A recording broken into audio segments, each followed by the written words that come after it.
మచ్చలున్న చంద్రుడైనా పచ్చి విసపు నాగులైనా చంతను చేర్చే దేవా మా చింతలు తీర్చగరావా నెర నమ్మిన దైవం నీవే రాయుడా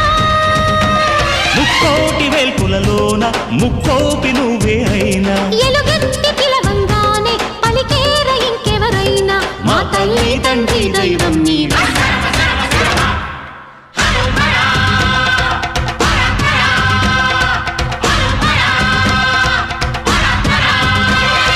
ఢమ ఢమ ఢమ ఢమ గుండ ఢమరుకం మోగే గణ గణ గణ గణ గొంతు గంటగా